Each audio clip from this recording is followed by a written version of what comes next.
جس میں کہ نواز شریف صاحب، آصف علی زرداری صاحب، بلاول بھٹو، ایک رہ گئے فضل الرحمان صاحب، لیکن ان کی تقریر ہم نے نہیں روکی. وہ پیپلز پارٹی اور نون نے ان کی تقریر نہیں جانے دی. ہم تو ان کے لیے بھی تیار تھے کہ وہ بھی بات کرتے. دوسری بات کہ اس جو کانفرنس ہے اس پہ آپ نے بھی اس کو دیکھا، آپ نے بھی سنا، میڈیا نے بھی کور کیا، تو اس میں مختلف ایشوز ہیں جو کہ ہم کوشش کریں گے کہ آج اس کی جوابات ہم آپ کو دے سکیں اور کلیریفیکیشنز بھی دے سکیں. وہ یہ ہے کہ ایک تو جو انہوں نے نواز شریف صاحب نے الیکشن کے پروسیس کو مشکوک بنانے کی کوشش کی اور انہوں نے اس الیکشن کو دھاندلی زدہ الیکشن بنانے کا ایک کوشش کی. لیکن جو حقائق ہیں اور جو تاریخ ہے، جو فیکٹس اینڈ فگرز ہیں، وہ کچھ اور بتاتے ہیں.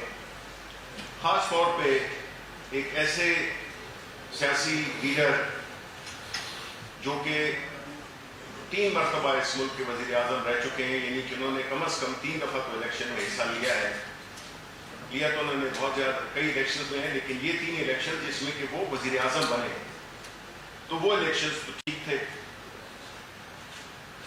یہ الیکشن چونکہ ان کو شاید اس بات کی عادت نہیں ہے کہ فری اینڈ فیئر الیکشنز ہوں، تو اگر اس دفعہ فری اینڈ فیئر الیکشن ہوئے اور اس میں وہ اپنی حکومت نہیں بنا سکے یا وہ سیٹس نہیں حاصل کر سکے جو کہ حکومت بنانے کے لیے ضرورت ہوتی ہے، تو اس لیے وہ اس پہ سیکھ پا ہیں. دوسری بات یہ کہ جب 2013 کے الیکشنز ہوئے تھے تو اس وقت ہماری پارٹی نے، پاکستان تحریک انصاف نے، یہ اٹھایا تھا الیکشن کے کچھ حلقوں کو ری چیک کرنے کے لیے. پرائم منسٹر صاحب جو اس وقت اپوزیشن لیڈر تھے انہوں نے یہ سوال اٹھایا تھا کہ آپ 4 حلقے کھول دیں تو ہم اگر وہ ٹھیک ہوئے تو ہم بالکل آپ کے ساتھ تعاون بھی کریں گے اور ہم آپ کی حکومت کو چلنے بھی دیں گے اور ہم آپ کے ساتھ ہر طرح کا تعاون کریں گے. لیکن آپ سب جانتے ہیں کہ وہ پوری جو کوشش تھی وہ جا کے کہیں وہ بھی ہائی کورٹ کی ڈیسیجن پر 2017 میں ایک کمیشن بنایا گیا اور اس کی وجہ سے یہ ان حلقوں پہ کی تحقیق ہوئی. اب جو لاسٹ الیکشن 2013 کے تھے اس میں کوئی 413 کے قریب election petitions election commission of Pakistan کے پاس گئی،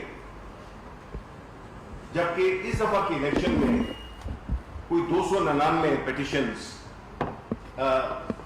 الیکشن کمیشن میں گئی، جس میں کہ صرف 90 جو کہ نیشنل اسمبلی سے تعلق رکھتی تھیں. باقی بھی تھیں، مختلف صوبوں کی تھیں، لیکن جو اوور آل پورے ملک کی جو وہ تھیں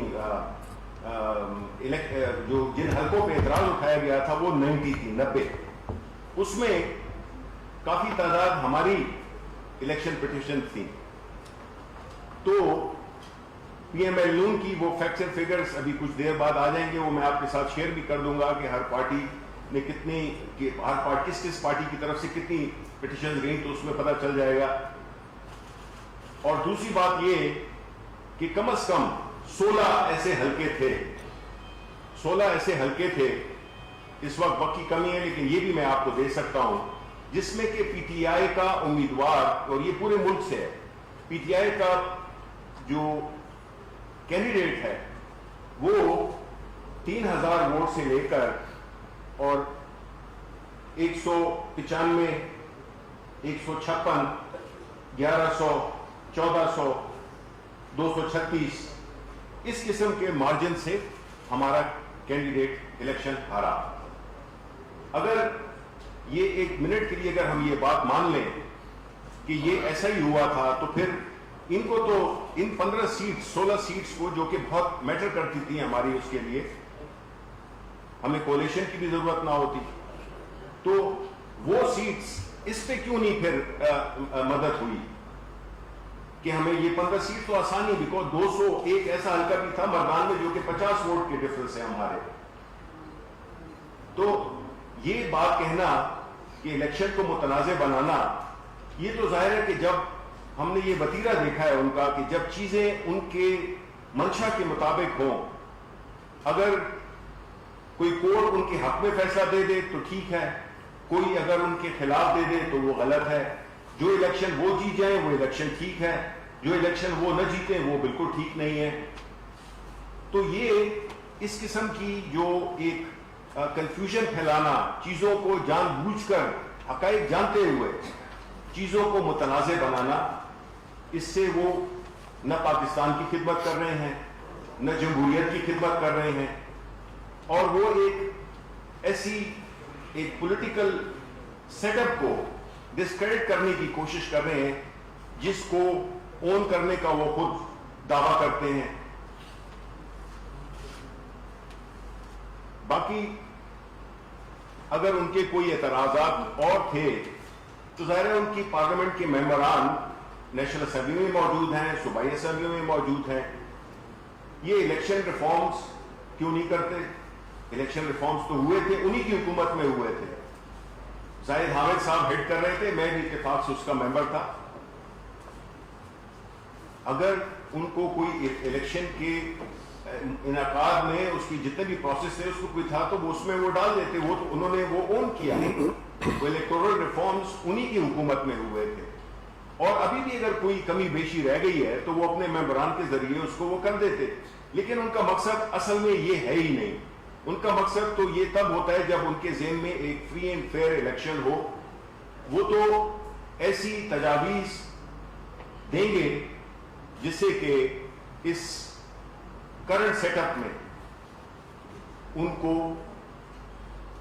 نقصان ہو، اور ان کی کوئی بھی وہ چیز جس کا کہ وہ اپنی کل کی تقریر میں، جو کہ ابھی میرے رفقا آپ اس کا تفصیل سے جواب دیں گے، تو اس الیکشن کو، ڈیموکریسی کو آپ متنازع نہ بنائیں. اس ملک نے آپ پہ بہت سے احسانات کیے ہیں. آپ لندن میں بیٹھ کر، ایک بات تو میں آخر میں کہہ دوں کہ کل آپ سب نے دیکھا ہوگا، ہمیں بھی بڑی خوشی ہوئی کہ نواز شریف صاحب بڑے توانا، تندرست، حشاش پشاش لگ رہے تھے. آیا ان کا پاکستان آنے کا کوئی ارادہ ہے یا نہیں ہے؟ آیا وہ ابھی بھی اسی بات پہ قائم ہیں کہ وہ بیمار ہیں؟ تو یہ سوالات ہیں جو کہ جن کے جوابات ان کو دینے ہوں گے.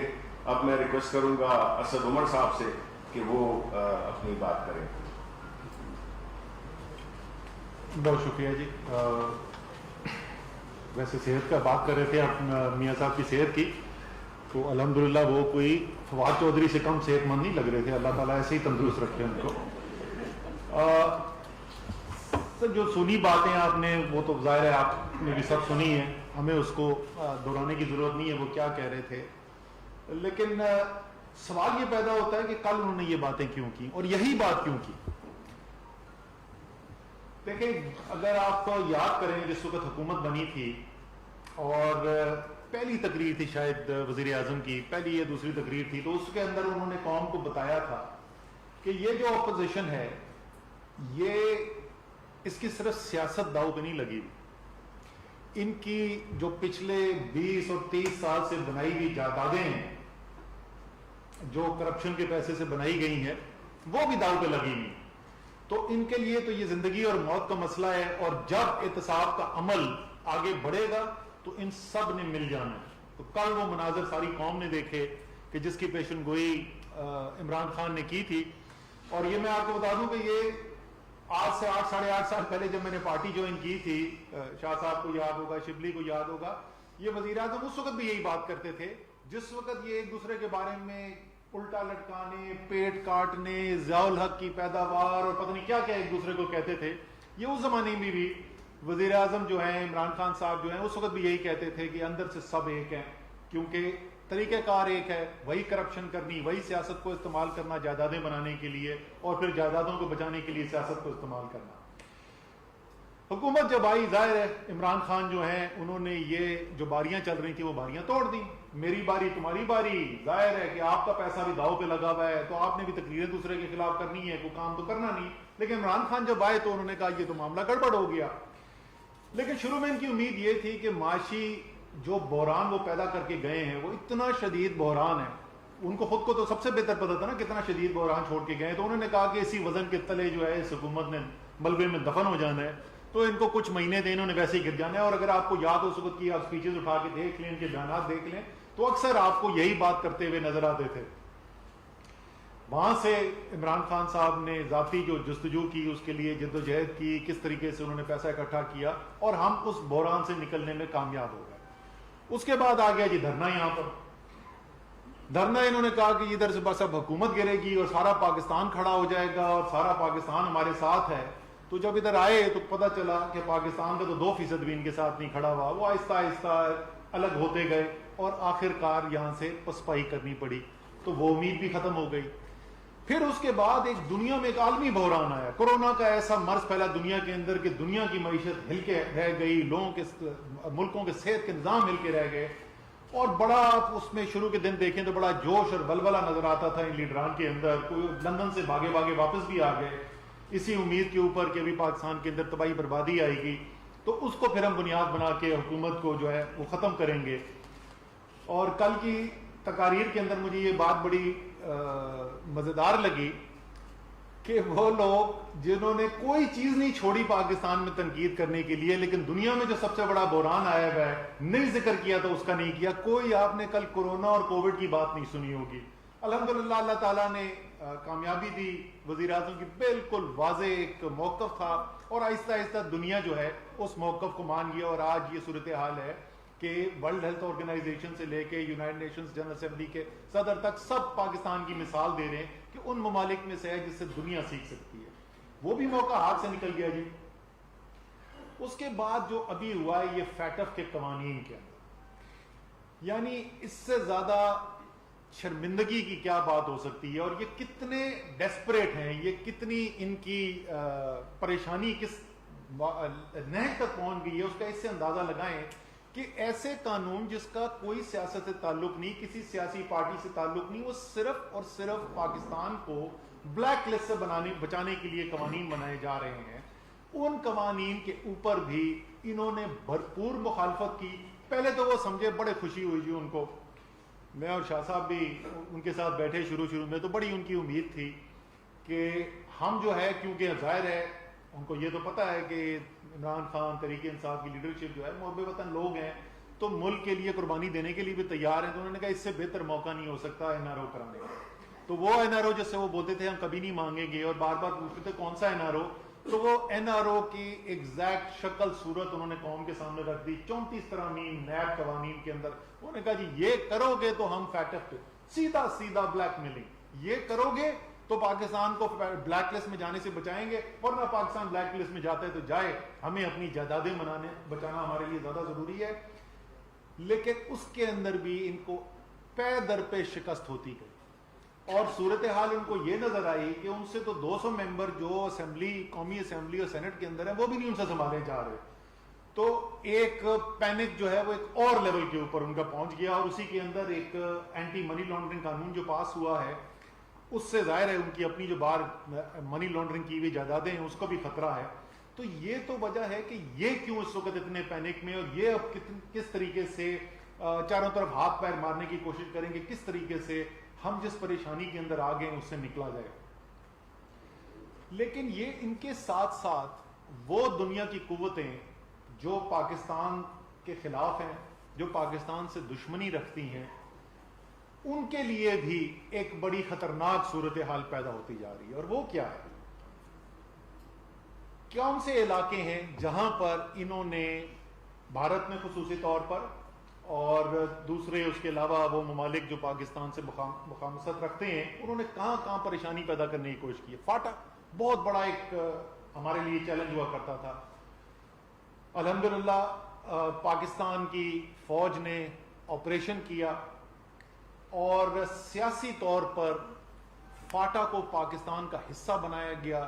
فاٹا انضمام بل پاس کیا گیا، وہاں ترقی کا عمل شروع ہوا ہے، اور اللہ کے فضل سے فاٹا کے اندر جس قسم کی ہم دہشت گردی کی وارداتیں وہاں پر دیکھتے تھے، جس طریقے سے ریاست کی رٹ وہاں ختم ہوئی بھی تھی، اس کو ہم نے بدلتے دیکھا، اور فاٹا کے اندر ہم نے بہتری آتی بھی دیکھی۔ کراچی پچھلے 20-25 سال استعمال کیا گیا، کراچی کی صورتحال آپ نے دیکھی، سیاسی طور پر بھی بہتر ہونی شروع ہوئی، وہاں کے سیکیورٹی کے معاملات بھی بہتر شروع ہوئے، اور ابھی آپ نے دیکھا کہ ایک بہت بڑا تاریخی پیکج جو ہے کراچی کی ترقی کے لیے بھی بنایا گیا۔ بلوچستان جہاں پر ابھی بھی دہشت گردی جاری ہے، جہاں پر پورے یہ ان کا زور ہے پاکستان مخالف قوتوں کا، تو وہاں پر بھی آپ کو پتا ہے کہ خصوصی پیکج وزیر اعظم نے کہا ہے کہ بلوچستان کے لیے بنایا جائے، اور انشاءاللہ اگلے 2-3 ہفتوں کے اندر اس کا بھی اعلان کر دیا جائے گا، ایک بہت بڑا پیکج، اور بلوچستان کے بھی جو سب سے پسماندہ علاقے ہیں تاکہ بلوچوں کو ان کا حق دیا جائے، تو وہاں پر بھی۔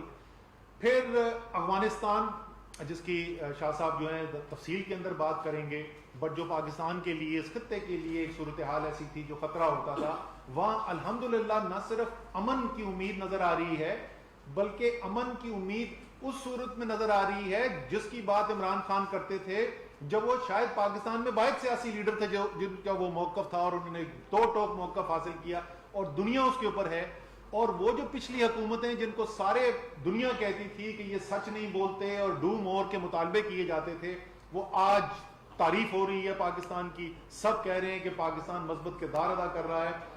تو عالمی، جیسے میں نے کہا کہ شاہ صاحب اس کے اندر تفصیل کے اندر جائیں گے، تو عالمی قوتیں بھی جو ہیں، جو ہمارے دشمن ہیں، ان کو بھی نظر آ رہا ہے کہ پاکستان اس راستے پہ نکل گیا ہے اور وہ منزلیں اب حاصل کرنا شروع کر رہا ہے، جہاں اگر اس کو فوری طور پر روکا نہیں گیا، اس کے لیے رکاوٹیں نہیں پیدا کی گئی، تو بہت پاکستان کو اس کے بعد پکڑنا مشکل ہو جائے گا۔ اور یہی وجہ ہے کہ کل جو تقاریر ہوئیں، ان تقاریر کا آپ ذرا دیکھیں کہ سب سے زیادہ خوشی کی لہر میاں صاحب کی تقریر کی کل کہاں ہمیں سنائی دی۔ ہندوستان ٹائمز، انڈین ایکسپریس، زی نیوز، یہ کون سا ہے جی، یہ ٹوڈیز نیوز، تقریباً سب میں ایک ہی ہیڈنگ ہے۔ میں آپ کو اگر کیمراز دکھا سکیں یہ ہیڈنگ، اور تقریباً تمام کے اندر یہی ہیڈنگ لگی ہوئی ہے۔ تو بھارت کیا کہہ رہا ہے کل میاں صاحب کی تقریر کے بارے میں؟ بھارت یہ کہہ رہا ہے کہ نواز شریف کی سیاسی واپسی ہو گئی، اور وہ کیسے واپسی ہو گئی کہ اس نے پاکستان کی فوج کے اوپر حملہ کر دیا۔ اب دونوں چیزوں کو ذرا سمجھنے کی کوشش کریں کہ کیسے دونوں جڑتی ہیں۔ یہ جو کامیابیاں ہم نے جن کی بات کی جو حاصل ہو رہی ہیں، وہ اس لیے حاصل ہو رہی ہیں کہ پاکستان میں اس وقت ایک حکومت کام کر رہی ہے، پاکستان میں ایک جمہوری نظام کام کر رہا ہے، جہاں فوج اور سول لیڈرشپ جو ہے وہ ساتھ مل کے پاکستان کے مسائل حل کرنے کی کوشش کر رہے ہیں، جہاں پر ایک دوسرے کو شک کی نگاہ سے نہیں دیکھا جا رہا، جہاں سویلین حکومت جو ہے وہ ہر ناکامی کی وجہ جو ہے وہ پاکستان کے اندر بھی اور دنیا کے اداروں میں بھی جا کر یہ نہیں بتاتی کہ ہمیں فوج کام نہیں کرنے دے رہی، اس لیے ہم کامیابی حاصل نہیں کر سک رہے ہیں۔ چاہے وہ کووڈ کا، کورونا کا مقابلہ ہو، آپ نے دیکھا کہ کس طریقے سے سویلین حکومت کی لیڈرشپ میں، پرائم منسٹر عمران خان کی لیڈرشپ میں فوج نے مدد کی، صوبوں کو ساتھ لے کے چلے، ٹڈی دل کا معاملہ آیا وہاں پر یہی ہوا، کراچی میں انشاءاللہ ایسی ہونے جا رہا ہے، ہم اسی طریقے سے بلوچستان کے اندر کام ہونے جا رہا ہے۔ تو یہ جو فوج اور سویلین حکومت مل کر کام کر رہی ہیں، جس میں کوئی دو رائے نہیں ہے کہ لیڈرشپ اس وقت عمران خان کے پاس ہے، سویلین سپریمیسی ہے، فیصلے عمران خان کرتے ہیں، اس نظام کو اگر چھیڑا نہیں گیا، اگر اس کو ڈسٹرب نہیں کیا گیا، اگر ان کے اندر پاکستان کی سیاسی لیڈرشپ اور فوج کے اندر دراڑیں نہیں پیدا کی گئی، تو یہ اپوزیشن والے بھی یہی سمجھتے ہیں اور پاکستان کے دشمن عناصر بھی یہی سمجھتے ہیں کہ اگر ایسا کرنے میں وہ ناکام رہے تو پاکستان کو کامیابی سے کوئی نہیں روک سکتا۔ ساتھ میں یہ بھی کہوں گا کہ ذرا سا یہ جس طریقے سے کل حملہ کیا گیا، جس طریقے سے فوج کے اوپر، کم سے کم یہ تو سوچ لیتے کہ وہ آپریشن جو وزیرستان میں ہوا، جو پچھلی حکومت کی مسلم لیگ نون کے وقت میں ہوا تھا، اس میں شہادتیں فوج نے برداشت کی، اور وہ جنگ آج بھی دہشت گردی کے خلاف اور پاکستان کے دشمنوں کے خلاف ختم نہیں ہوئی. پوری دہشت گردی کی جنگ میں تو 6,000 سے زیادہ فوجی شہید ہوئے ہیں, لیکن صرف اس سال 2020 میں ابھی ستمبر پورا نہیں ہوا, پہلے صرف 8.5 ماہ گزرے ہیں, اور اس کے اندر 150 سے زیادہ شہادتیں ہوئی ہیں ہمارے فوجی شہیدوں کی. یہ وہ فوج ہے جس کی کوئی ایک سال سے 8.5 مہینے میں, اس سال 2020 کے جنوری 1 سے ستمبر کے وسط تک 150 سے زیادہ شہادتیں ہیں بارڈر کے اوپر دہشت گردی کے اٹیکس کے اندر. اور مکمل طور پہ تو جیسے میں نے بتایا کہ اوور آل کو 6,000 سے زیادہ ہیں. کوئی پلٹن, کوئی ریجیمنٹ فوج کی ایسی نہیں ہے جس نے شہید نہ اٹھائے ہوئے ہوں, اور ایک دو نہیں درجنوں کی تعداد میں انہوں نے شہید نہ اٹھائے ہوئے ہوں. اس فوج کو جا کر حملہ کر رہے ہیں, اور وہ کیوں کر رہے ہیں اور وہ بیانیہ کس سے مل رہا ہے وہ میں نے آپ کو بتا دیا کہ یہ جو بیانیہ بولا جا رہا ہے یہ بیانیہ کس سے مل رہا ہے. لیکن یہ میاں صاحب کا کوئی نیا کام نہیں ہے, یہ فواد چودھری آپ کو تفصیل کے اندر بتائیں گے کہ کیا کرتے رہے ہیں. بنیادی طور پہ میاں صاحب کا جو طرز عمل ہے بڑا سادہ سا. اگر ادارہ ان کے مکمل قابو میں نہیں ہے تو میاں صاحب کی جنگ ہے اس ادارے کے ساتھ. سو اس وقت جو ہے وہ کون ان کے کنٹرول میں نہیں ہے, فوج ان کے کنٹرول میں نہیں ہے, فوج کا اٹیک ہم نے آپ کو بتا دیا. عدلیہ مکمل طور پر ان کی تابع نہیں ہے, اور وہ عدلیہ جس نے ان کے لیے وہ فیصلے کیے جو پاکستان کی تاریخ میں نہیں ہوا. ایک کنوکٹڈ قیدی کو انسانی ہمدردی کی بنیاد کے اوپر کورٹس نے اجازت دی باہر جانے کے لیے. حکومت نے کہا کہ اچھا انسانی ہمدردی کی بنیاد پہ ہم ان کو باہر جانے دیتے ہیں. وہ باہر جا کے تو ابھی جہاز میں بیٹھے تو پتہ چل گیا تھا کہ کتنے وہ بیمار تھے, اس کا جواب وہ خود دیں گے. انہوں نے جوڈیشری کو کل نہیں چھوڑا. یعنی اگر کوئی بھی ایک فیصلہ ایسا ہو جو ان کے خلاف ہو تو جوڈیشری جو ہے وہ انصاف نہیں دے رہی. اگر فوج ان کے لیے نہ کام کرے, اور چیز کمال کی بات انہوں نے کی, وہ کہتے ہیں کہ جی آج تک پاکستان کی تاریخ میں کوئی فری الیکشن نہیں ہوا. بھائی آپ 3 دفعہ وزیر اعظم بنے, کیا آپ اقبال جرم کر رہے ہیں؟ سو اسی طریقے سے نیب کو, اب نیب کی کارکردگی پہ کوئی اعتراض کرتے تو سمجھ میں آتی تھی, لیکن جس طریقے کے گرے ہوئے حملے 3 دفعہ پاکستان کا وزیر اعظم ذاتی حملے نیب چیئرمین کے اوپر, کون نیب چیئرمین؟ میاں صاحب یہ آپ نے لگایا تھا, یہ تحریک انصاف کا لگایا ہوا چیئرمین نہیں تھا, یہ آپ کا لگایا ہوا چیئرمین ہے. تو انہوں نے کسی ادارے کو نہیں چھوڑا. وہ کہہ رہے ہیں کہ یا, اور جو ان کی پرانی خواہش ہے وہ 90 کی دہائی کی امیر المومنین بننے کی خواہش ہے, جو قانون میاں صاحب کے آڑے آتا ہے وہ قانون ختم کر دیا جائے. جو ادارہ آزاد قانون کی بنیاد کے اوپر, آئین کی بنیاد کے اوپر کام کرے وہ ادارہ تباہ کر دیا جائے. وہی ان کی سیاست جو ہے وہ چل رہی ہے, اور آج تک بھی وہی سیاست ان کی آج بھی چل رہی ہے. اور اسی کی تفصیل میں بتانے کے لیے میں درخواست کروں گا فواد چودھری صاحب سے کہ وہ ذرا سا اور لوگوں کو یاد دلائیں, خاص طور پہ نوجوانوں کو جنہوں نے وہ نہیں دیکھا, کہ میاں صاحب کی سیاست کا سفر کیا گزرا ہے. جی بسم اللہ الرحمن الرحیم. پہلی بات تو بڑی تفصیل سے اسد عمر صاحب نے, اس سے پہلے شبلی فراز صاحب نے جو بتایا, تو پہلے تو میں شبلی فراز صاحب کو مبارکباد سے شروع کرنا چاہتا ہوں. پاکستان میں نئی روایت کا آغاز کیا ہے انفارمیشن منسٹری نے. دیکھیے لیگلی اگر آپ جاتے اور سندھ ہائی کورٹ کا اگر ججمنٹ اگر آپ سامنے رکھتے تو نواز شریف صاحب کا خطاب دکھانا غیر قانونی ہو جاتا, لیکن انہوں نے پرائم منسٹر صاحب کی نے جس کھلے دل کا مظاہرہ کیا, انفارمیشن منسٹری نے اور حکومت نے جس طریقے سے فیصلہ کیا اور کہا کہ آپ اپوزیشن کی ساری تقاریر جو ہیں وہ دکھائیں, اور یہ ایک نئی روایت کا آغاز تھا. اور میرا خیال ہے کہ پارلیمان میں بھی جس طریقے سے تقریریں ابھی دکھائی جا رہی ہیں, پاکستان کی تاریخ میں اس طرح سے کبھی جو آزادی آج میڈیا کو اپوزیشن کوریج کے حوالے سے حاصل ہے, یہ پاکستان کی تاریخ میں اس سے پہلے کبھی حاصل جو ہے وہ نہیں رہی.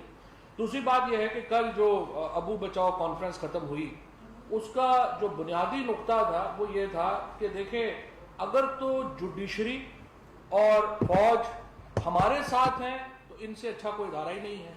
اگر یہ عوام نے جس طریقے سے ان کو باہر نکالا اور عمران خان کی قیادت میں عوام نے جس طریقے سے نواز شریف کی حکومت سے جان چھڑوائی, اگر فوج اور جوڈیشری ہمارے ساتھ کھڑے نہیں ہوتے تو وہ بہت خراب ہے. اب اگر کل کی آپ نواز شریف صاحب کی تقریر سنیے تو اس میں کیا ہے, اس میں یہ ہے کہ فوج بڑی بری ہے, جوڈیشری بہت بری ہے, نیب بہت بری ہے. تو پاکستان میں سارا ہی بہت برا ہے, اسی لیے تو آپ لندن بیٹھے ہیں. اور یہ پہلے لیڈر ہوں گے پاکستان کی تاریخ کے جو مے فیئر کے مہنگے ترین اپارٹمنٹس میں بیٹھ کے لوگوں کو کہہ رہے ہیں کہ آپ سڑکوں پہ نکل آئیں. اب آپ اندازہ لگائیے اس مذاق کا جو نواز شریف قوم سے کر رہے ہیں اور ہمارے ساتھ کر رہے ہیں.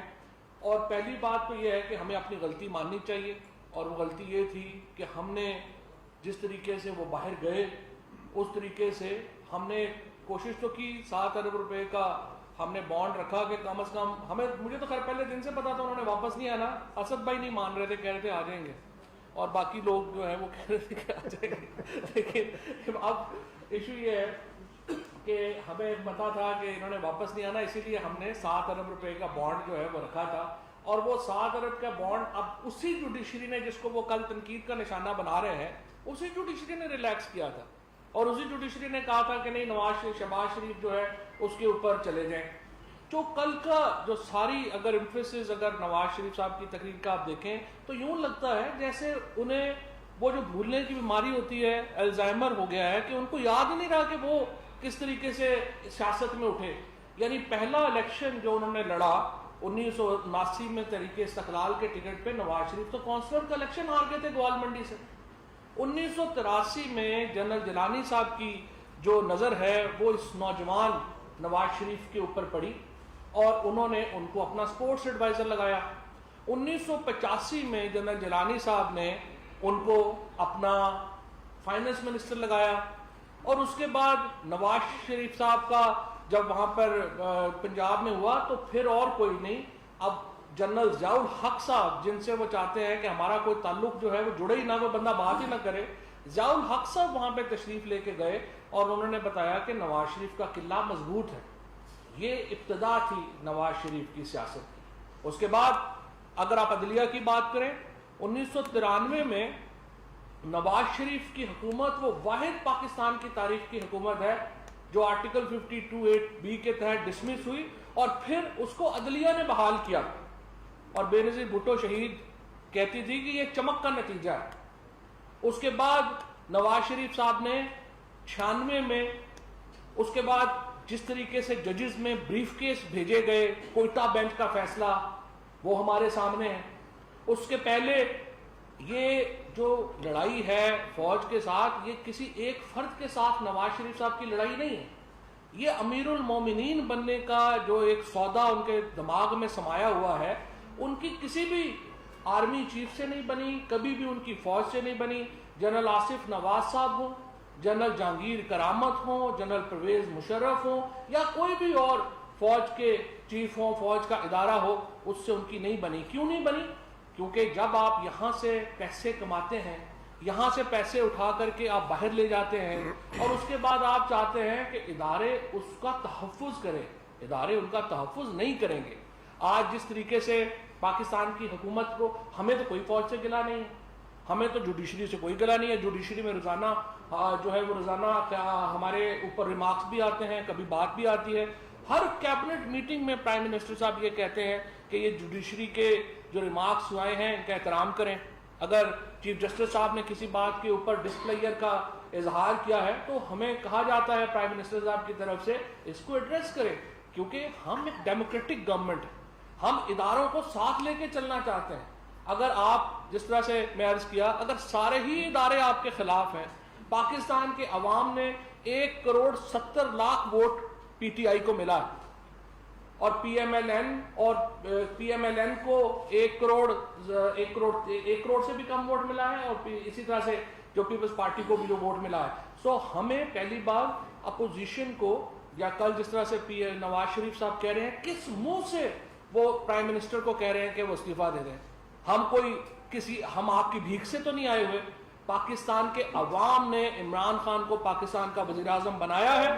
2023 میں دوبارہ مارکا ہوگا, میدان بھی ہوگا, گھوڑا بھی ہوگا, آپ تشریف لائیے, اور ہمیں امید ہے کہ آپ اگلے الیکشن تک تو ضرور تشریف لے آئیں گے, یا مجھے ارادہ تو ابھی بھی نہیں لگ رہا. اب بھی جو سارا جھگڑا ہے وہ یہ ہے کہ کسی طریقے سے مریم بی بی کو لندن بھیج دیا جائے. یہ کوئی جھگڑا نہیں ہے. ابھی جس طرح سے پرائم منسٹر صاحب نے اس دن بات کی کہ ہم اپوزیشن سے ہر بات کے اوپر بات کرنے کو تیار ہیں. جھگڑا کیا ہے؟ جھگڑا یہ ہے کہ آپ ہمارے کیسز میں ہمیں ریلیکسیشن دیں. اگر آپ اپنے کیسز میں ہمیں ریلیکسیشن نہیں دیتے تو ہم آپ کے خلاف ہیں اور ہم آپ کے استعفے مانگ رہے ہیں. بڑی دلچسپ بات یہ ہے کہ کل نواز شریف صاحب نے یوسف رضا گیلانی صاحب کے ڈپارچر کے اوپر افسوس کا اظہار کیا کہ بڑا افسوس ہوا یوسف رضا گیلانی صاحب اپنا میعاد جو ہے وہ پوری نہیں کر سکے. بھائی آپ کو میں یاد دلاؤں آپ ہی تو پٹیشنر تھے یوسف رضا گیلانی صاحب کے خلاف. کالا کوٹ پہن کے صبح 9 بجے جو ہے وہ کورٹ کا آغاز ہوتا تھا, آپ 7:45 بجے پہنچ جاتے تھے سپریم کورٹ کالا کوٹ پہن کے. وہ آپ کو بھول گئے. ہر اس ملک میں جمہوریت کے خلاف جتنی سازشیں ہوئی ہیں نواز شریف اور ان کی قیادت میں مسلم لیگ نون ان سازشوں کا لازمی جزو رہی. اس ملک میں جتنی سازشیں جوڈیشری کے خلاف ہوئی ہیں نواز شریف اس کا ایک اہم حصہ جو ہے وہ رہے ہیں. اور اب ہمیں بتا رہے ہیں آ کر کے کہ یہ حکومت جو ہے یہ اس طرح آئی ہے اور اس طرح آئی ہے. میں یہ سمجھتا ہوں کہ جس طریقے سے آج اسد عمر صاحب نے پوری طریقے سے جس طریقے سے آپ کے سامنے بیان رکھا, آپ دیکھیے کہ یہ جو معاملات ہیں یہ جو کڑیاں ہیں یہ مل کس طرح سے رہی ہیں. جس طریقے سے امریکہ میں بیٹھے ہوئے ایک بھارت نواز گروپ جس کی قیادت حسین حقانی کر رہا ہے, اس کا جو نیریٹو ہے اور اس کے جو ساتھیوں کا نیریٹو ہے وہ جس طریقے سے سپریڈ کیا جاتا ہے, اس کی ایک مثال ابھی اسد عمر صاحب نے آپ کے سامنے رکھی کہ کس طرح سے یہ آپ دیکھیں کل کی جو نواز شریف کی تقریر ہے وہ کہاں سیلیبریٹ ہو رہی ہے, ہندوستان میں سیلیبریٹ ہو رہی ہے.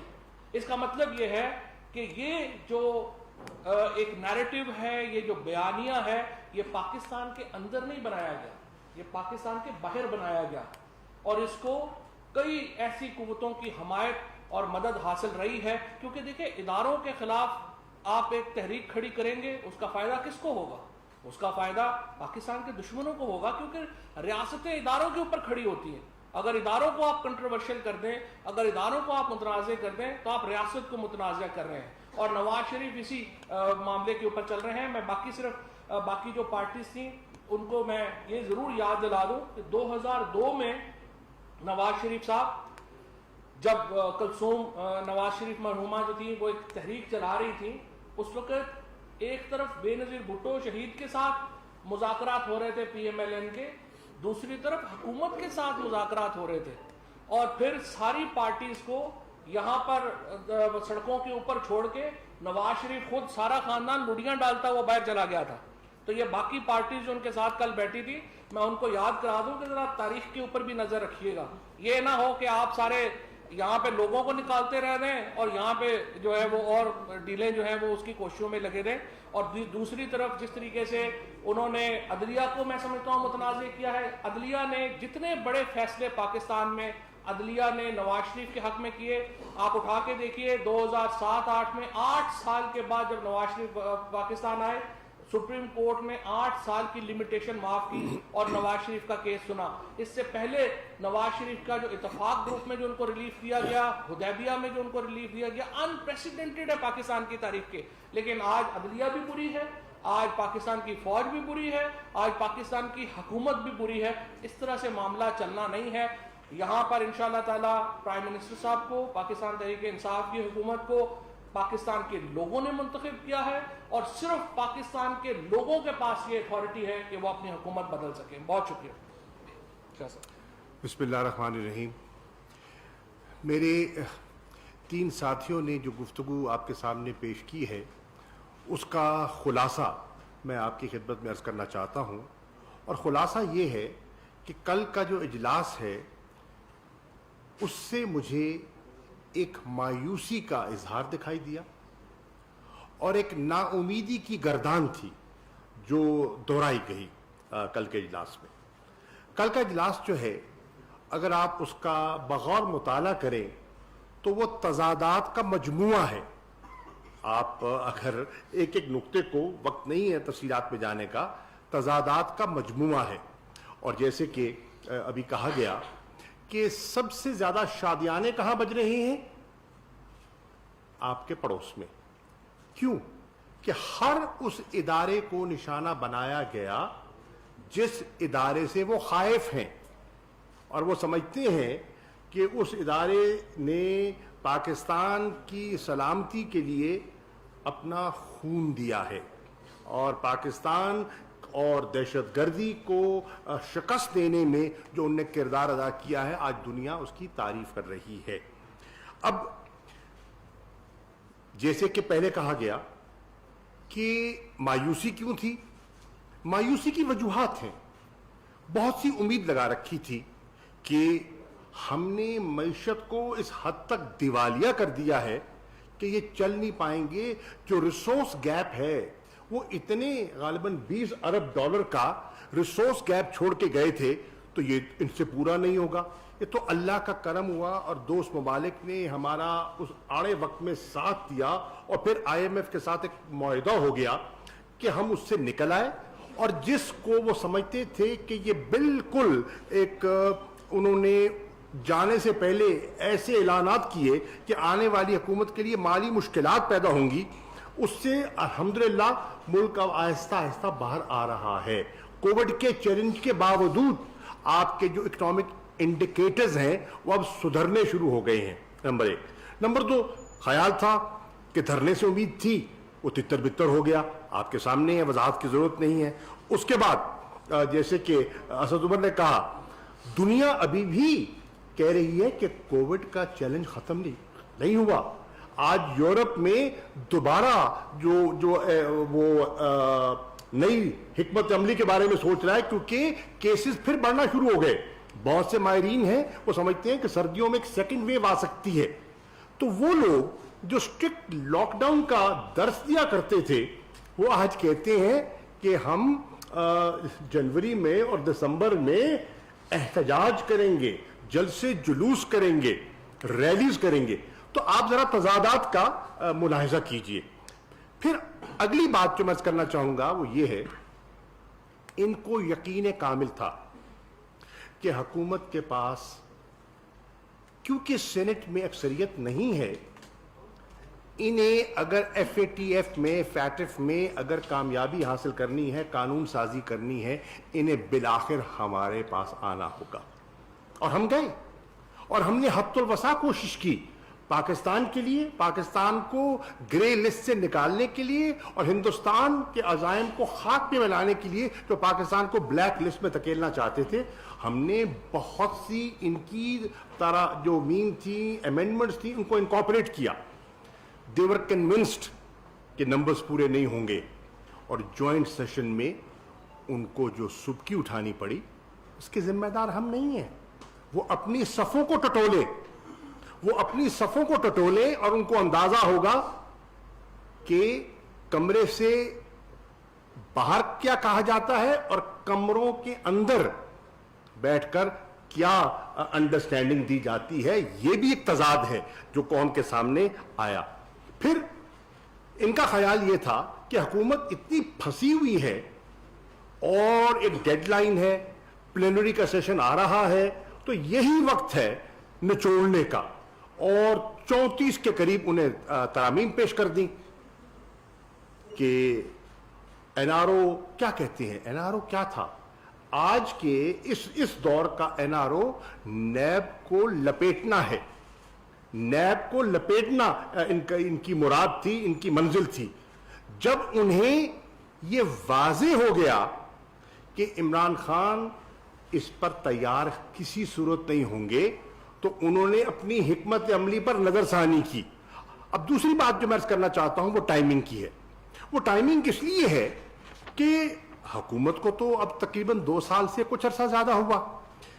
اب یہ 2 سال کے بعد یک لخ یہ جو آج آپ جوش دیکھ رہے ہیں، جو ایک نیا جوبن اور نیا ابھار دیکھ رہے ہیں، اس کی وجہ کیا ہے؟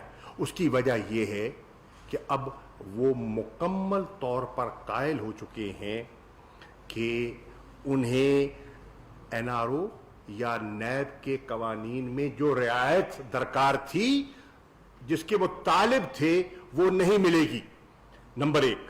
اس کے ساتھ ساتھ وہ اس نتیجے پہ پہنچے ہیں کہ ان مقدمات کو جتنا وہ لٹکا سکتے تھے وہ لٹکاتے رہے۔ اب وہ اپنے منطقی انجام کے قریب ہیں، اور اگر وہ اپنے منطقی انجام کو پہنچتے ہیں تو مشکلات میں اضافہ ہوگا۔ تو اس لیے یہ ایک ڈسپریٹ موو تھی، اور اس کا اظہار آپ کے سامنے ہوا۔ اب 3 3 باتیں انہوں نے کی جو فورن پالیسی سے متعلقہ ہیں. آئیے ان کا 1 منٹ میں اس کا جائزہ لے لیتے ہیں. انہوں نے ذکر کیا کہ افغانستان میں ان کو ناکامی ہوئی. خدا را آپ کس کو نادان بنا رہے ہیں؟ پوری دنیا آج پاکستان پر جو نکتہ چینی کرتی تھی آج معترف ہے. پاکستان نے جو ایک فیسیلیٹیٹر کا رول پلے کیا ہے اس امن کے عمل میں, اس میں پوری دنیا آج پاکستان کی تعریف کر رہی ہے. ہمارے جو ناقدین ہیں نہ چاہتے ہوئے بھی انہیں اظہار کرنا پڑا. پیس ایکارڈ ہوا, پولیٹیکل نیگوشیٹڈ پولیٹیکل سیٹلمنٹ ہمارا موقف تھا, عمران خان کا موقف تھا, تحریک انصاف کا موقف تھا. دنیا قائل نہیں تھی, قائل ہوئی, کامیابی ہوئی. 29 فروری کو ایک پیس ایکارڈ دوحہ میں ہوا, مشکلات کھڑی کی گئی, اور آپ کو پتہ ہے کہ سپوائلرز نے جو اپنا رول پلے کرنے کی کوشش کی وہ بھی آپ کے سامنے ہے. لیکن آپ نے دیکھا کہ بالآخر پرزنر ریلیف ہوئی اور اس کے بعد ریلیز ہوئی, اور جو انٹرا افغان نیگوسیشنز ہیں اس کا عمل شروع ہو گیا ہے. تو افغانستان میں ایپیکس کا ابھی اجلاس ہوا ہے حال میں, اور اس میں طے ہوا ہے کہ جتنے ہمارے جو ایشوز ہیں, ہمارے پاس جو میکنزم ہے ہم اس کو بروئے کار لائیں گے. تو افغانستان میں ایک ڈرامیٹک شفٹ آیا ہے. اس کو ناکامی نہیں, اس کو کامیابی کہتے ہیں. دوسری بات انہوں نے کی کشمیر پہ. ذرا آپ اٹھا کے دیکھ لیجئے اور پلیز مطالعہ کیجئے کہ یہ کئی سال حکومت میں رہے, کتنی شد و مت سے ان نے کشمیر کا مسئلہ اٹھایا اور کہاں کہاں اٹھایا, اور عمران خان نے کس مؤثر انداز میں جنرل اسمبلی میں کشمیر کا مقدمہ پیش کیا. پاکستان نے انسانی حقوق کو سامنے رکھتے ہوئے ہیومن رائٹس کاؤنسل میں, OIC کے کانٹیکٹ گروپ میں جو مشترکہ اعلامیہ جاری کروایا, اور مختلف فورمز پر اس ایشو کو اٹھایا. آپ پوچھ لیجئے, ایک وقت تو یہ بھی تھا کہ وزارت خارجہ میں کے ورڈ پر پابندی تھی, ذکر نہیں کیا جاتا تھا کہ لوگ نالاں نہ ہو جائیں. اور وہ آج کہیں کہ اس پر انہیں تشویش ہے. جب یہ مسئلہ عروج پہ تھا تو توجہ کس نے ہٹائی؟ توجہ اس مسئلے سے کس نے ہٹائی؟ ہم نے نہیں, دھرنے نے ہٹائی. یہ بھی لوگوں کے سامنے آنا چاہیے. اور پھر اگر کشمیر کی پالیسی پر آپ کو اعتراض ہے اور آپ کو اس پہ ریزرویشنز ہیں, تو متفقہ قراردادوں کا آپ حصے دار رہے ہیں. کیا اسی اسمبلی میں کیا آپ نے جوائنٹ ریزولوشن سائن نہیں کیے؟ آپ نے کشمیر پر جو گورنمنٹ نے پیش کیے, کیا آپ اس کا حصے دار نہیں بنے؟ اور اگر آپ نے اس پر اتفاق کیا اور یونانیمس ریزولوشنز آپ نے پاس کیے تو پھر تو آپ نے اتفاق کیا. تیسرا نقطہ جو میں عرض کرنا چاہتا ہوں, انہوں نے کہا کہ سی پیک کو رول بیک کیا گیا. کمال کی بات ہے. جس ملک کے ساتھ ہم اس پر کام کر رہے ہیں, میں ابھی 21 اگست کو ہو کے آیا ہوں اور میری چین کے وزیر خارجہ سے تفصیلی گفتگو ہوئی ہے, وہ مطمئن ہیں. نہ صرف وہ مطمئن ہیں, وہ آگے بڑھنے کے لیے تیار ہیں. انہوں نے نہ صرف آگے بڑھنے کا فیصلہ کیا ہے, انہوں نے اس حکومت کے ساتھ, ہماری حکومت کے ساتھ فیز 2 کا معاہدہ کیا ہے. چلیے فیز 1 تو چل رہا تھا جو انفراسٹرکچر سے تعلق تھا جس کا, لیکن انڈسٹریل ریلوکیشن ہے, ایگریکلچر پروڈکٹیوٹی ہے, اپنا جو نئے 2 جوائنٹ ورکنگ گروپس بنے ہیں ایگریکلچر کا, سائنس اینڈ ٹیکنالوجی کا, یہ کب ہوا ہے؟ یہ تو اب ہوا ہے, اس دور میں ہوا ہے. تو رول بیک نہیں, وہ پروجیکٹس رول آن ہو رہے ہیں اور انشاءاللہ اپنے حتمی نتیجے کو پہنچیں گے. تو یہ قوم کو بالکل کسی شک و شبے میں نہیں رہنا چاہیے کہ ہاتھی کے دانت دکھانے کے اور چبانے کے اور یہ جو دکھا رہے ہیں اور جمہوریت کا ان کو آج درد دکھائی دے رہا ہے, یہ جمہوریت کا درد نہیں ہے, یہ درد کوئی اور ہے. یہ ملک کا درد کم ہے اور ذات کا درد زیادہ ہے، اور اس پہ لوگوں کو، پاکستان کے لوگ باشعور ہیں، پاکستان کے لوگ سنتے سب کی ہیں، فیصلہ خود کرتے ہیں. ان کی گفتگو بھی سنی، ہماری بھی سن رہے ہیں، اور ترازو میں رکھ کے تولیں گے اور تول کر فیصلہ کریں گے کس بات میں وزن ہے. اور مجھے یقین ہے جب وہ تول کے بولیں گے تو وہ پاکستان کے مفاد میں فیصلہ کریں گے. شکریہ.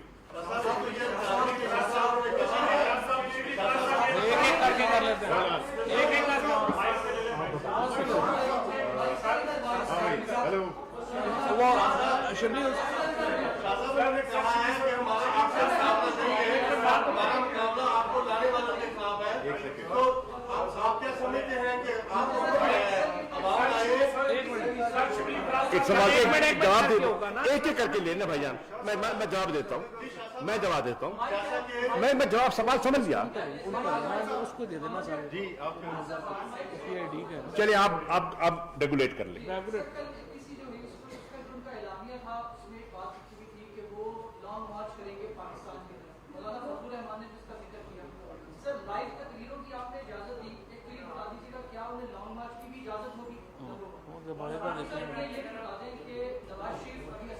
ایک ایک سوال کر لو نا. سر گورنمنٹ میں آپ لوگ ہیں سر، عدالتوں نے بھی انہیں مفروض کہا ہوا ہے، انہیں بلایا ہوا ہے، طلب کیا ہوا ہے نواز شریف کو. یہ اب آپ کی رسپانسبلٹی ہے کہ نواز شریف کو واپس لایا جائے. حکومتی سطح پر سر آپ کیا اقدامات کریں؟ پہلی بات تو یہ کہ ہماری ذمہ داری، آپ نے صحیح نشاندہی کی ہے، ضرور ہوگی. کیا ان کی اخلاقی ذمہ داری نہیں ہے؟ کیا وہ عدالت کو یہ تاثر دے کر نہیں گئے تھے؟ اور اس وقت کیا پورا ایک کیمپین نہیں بنائی گئی تھی کہ اگر فل فور وہ نہیں جاتے تو ان کی جان کو خطرہ ہے؟ یہی تھا نا. پلیٹلیٹس آپ کے سامنے روز ان کا کاؤنٹ آتا تھا کہ وہ اس حد تک گر گئے ہیں کہ ان کی جان کو خطرہ ہے. اور الحمدللہ اگر وہ صحت یاب ہیں اور ان کی جان کو خطرہ نہیں ہے تو کیا وہ اپنے قول کے پابند نہیں ہیں؟ کیا انہیں اخلاقی طور پر واپس خود نہیں آنا چاہیے؟ جو وہ اوروں کو تلقین کر رہی ہیں کیا اس پر عمل ان کو نہیں کرنا چاہیے؟ نمبر ایک.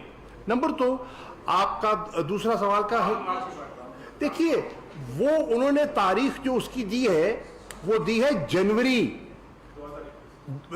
2021، ٹھیک ہے، ان بقول ان کے. تو ابھی تو اس میں کئی طویل راتیں ہیں اندر، اور آپ کو پتہ ہے کہ کئی دفعہ وہ فیصلوں پر نظر ثانی بھی فرما لیتے ہیں. سوال یہ ہے کہ ماضی میں بھی وہ، میں عرض کر چکا پہلے کہ ہاتھی کے دانت دکھانے کے اور چبانے کے اور، وہ کئی قسم کی باتیں کرتے رہے ہیں. اور پھر جن آپ نے سوال کیا تھا کہ ان کا اشارہ کس کی طرف ہے، دیکھیے ہم سمجھتے ہیں کہ پاکستان کے لوگوں نے اپنے ووٹ کے ذریعے اس حکومت کو الیکٹ کیا ہے. ہم ووٹوں سے آئے ہیں، ہم چور دروازے سے نہیں آئے، منتخب ہو کر آئے ہیں. اور پاکستان کے لوگوں نے ایک واضح مینڈیٹ دیا ہے. میں سمجھتا ہوں کہ کل انہوں نے ان لاکھوں ووٹرز کی تصدیق کی ہے، 1.70 کروڑ جیسے آپ کہہ رہے ہیں، ان لوگوں کی تصدیق کی ہے، ان کے سیاسی شعور پر سوالیہ نشان کھڑا کیا ہے، اور یہ درست نہیں ہے.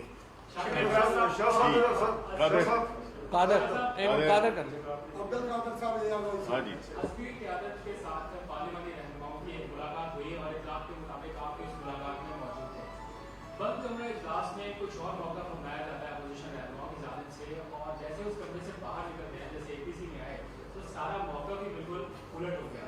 آپ کیا کہیں گے اس سارے معاملے میں کہ بند کمرے اجلاس میں موقع بالکل الگ ہے اور باہر نکل کے میں تو جی دیکھیے، میں پہلے عرض کر چکا ہوں، اس کی ایک اور آپ کو مثال دیتا ہوں. اس کی مثال میں اس دن دیتا ہوں جس دن جوائنٹ سیشن ہو رہا تھا. بل سینٹ میں جاتا ہے، سینٹ اس کو ریفر کرتی ہے ٹو دی اسٹینڈنگ کمیٹی جو لا اینڈ جسٹس کی ہے.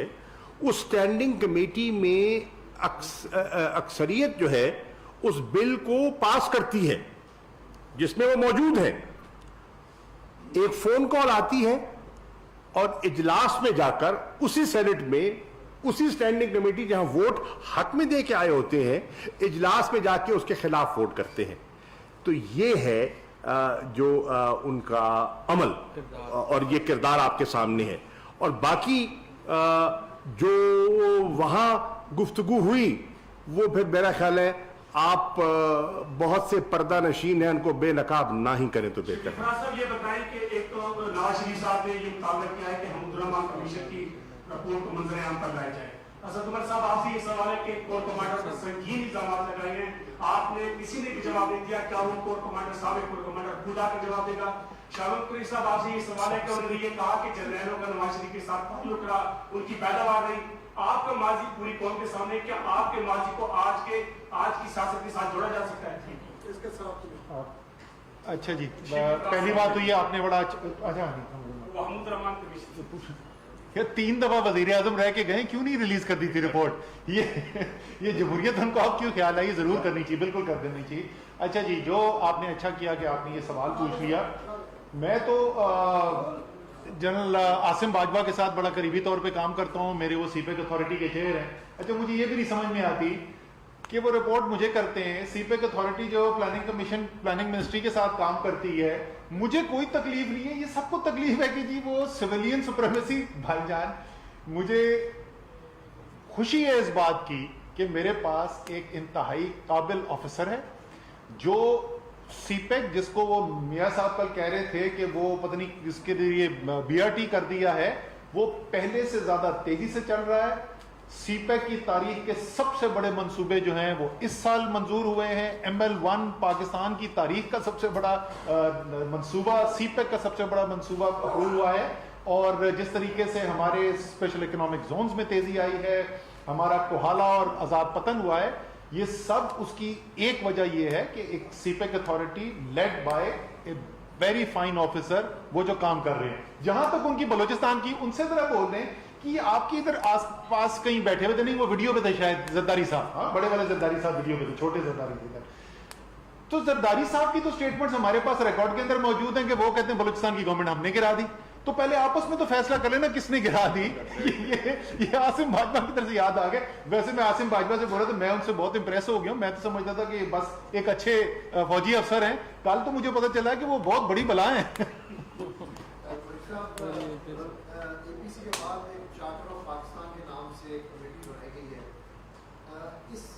کا کیا مستقبل ہوگا جبکہ سندھ حکومت کی طرف سے استعفا کے معاملے پر ٹوٹلی ریفیوز کیا گیا کہ ہم استعفے کسی صورت میں نہیں دیں گے، تو کیا یہ دراریں پڑیں گی مستقبل میں، اکٹھے رہ سکیں گے؟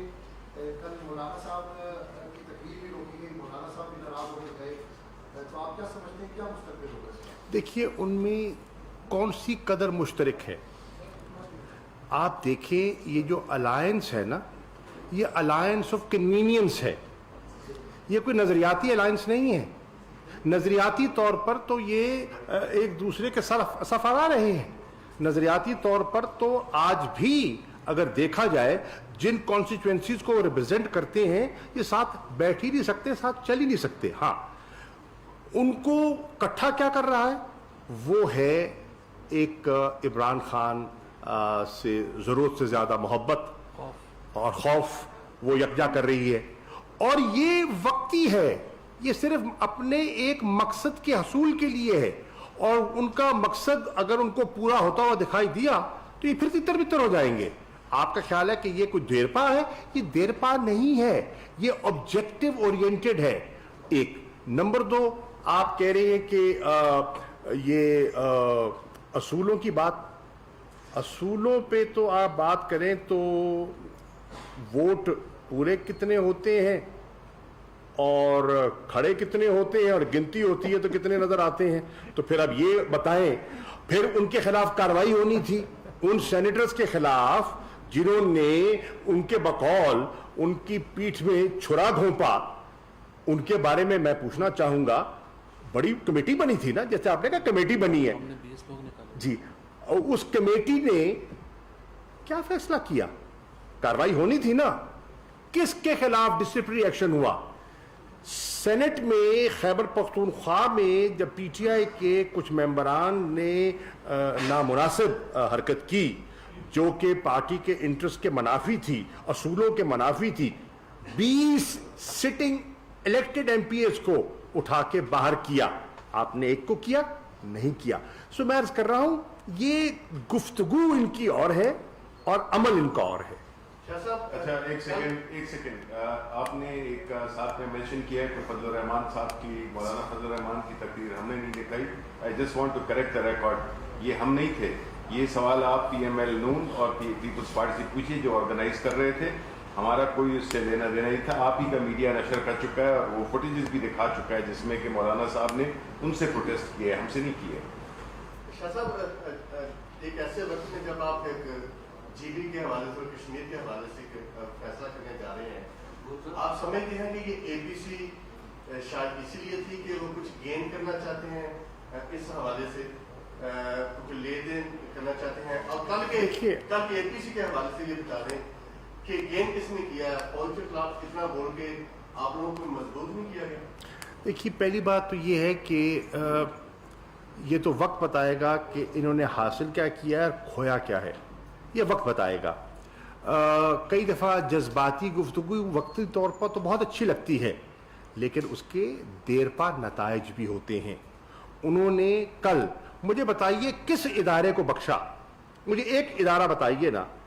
انہوں نے فوج کو تنقید کا نشانہ بنایا, انہوں نے جوڈیشری کو تنقید کا نشانہ بنایا, انہوں نے الیکشن کمیشن کو تنقید کا نشانہ بنایا, انہوں نے نیب کو تنقید کا نشانہ بنایا. مجھے بتائیے کون سا اسٹیٹ انسٹیٹیوشن ہے جس کو کانسٹیٹیوشنل پروٹیکشن بھی ہے جس کو انہوں نے نشانہ نہیں بنایا. اس سے اگر آپ سمجھتے ہیں کہ انہوں نے دل جیتے ہیں تو ان کو مبارک ہو. جی بی کے حوالے سے, ہاں جی بی کے حوالے سے دیکھیے ہم نے واضح طور پر کہا ہے, ہم نے نہ نیب کے بارے میں نہ کسی اور بارے میں سودے بازی نہ کرنی ہے نہ کریں گے.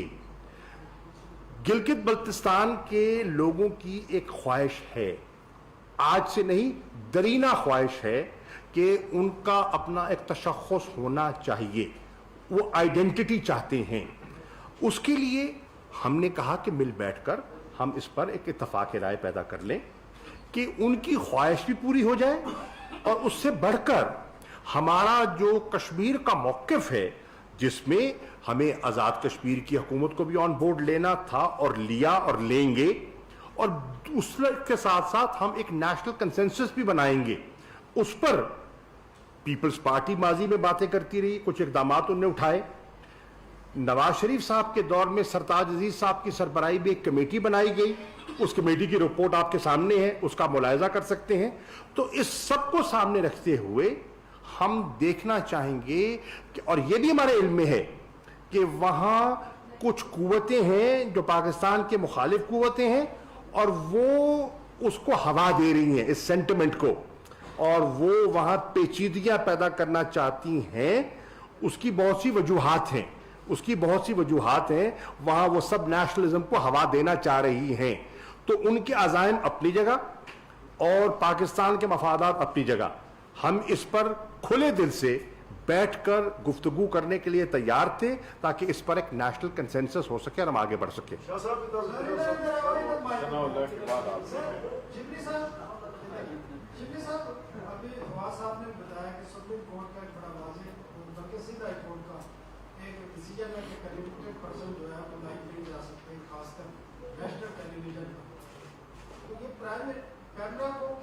درخواست نہیں نا کی, درخواست نہیں. کیمرا کو ڈائریکشن دے سکتے ہیں, کوئی لا ایسا موجود ہے کہ اس کو روکا جائے, اور کیمرا نے کیوں نہیں ایکشن لیا جب سندھ ہائی کورٹ کا ڈیسیجن ہے کیمرا لیتا ہے. دوسرا سوال میرا ایک اور ہے شاہ صاحب سے. شاہ صاحب آج آرمی چیف نے آپ سے اور پرائم منسٹر سے میٹنگ کی ہے پریس کانفرنس میں, اس کا ایجنڈا کیا تھا؟ آیا کہ سول ملٹری کوآرڈینیشن تھی یا جو اپوزیشن کہہ رہی ہے کہ سیاست میں مداخلت ہے فوج کی, یا وہ ایشو سیاسی ایشو ڈسکس ہوئے یا کوئی اور ایشوز؟ سر میں سر یہ جو پہلا سوال انہوں نے پیمرا کا کیا, جی ہم نے ایکشن دیکھیں. پہلی بات تو یہ کہ یہ ایک پولیٹیکل فیصلہ جو کہ ہم لیتے ہیں. ہم نے پیمرا کو ہم یہ جو لا ہے وہ کوٹ کر کے ہم ان کو روک سکتے تھے, لیکن ہم یہ سمجھتے ہیں, یہ سوال آپ ہم سے پوچھتے ہیں کہ جی آپ نے نواز شریف کو جانے کیوں دیا, تو یہ تو ایک ایسی سچویشن ہے جس میں کہ اگر ہم فل قانون کی عملداری کریں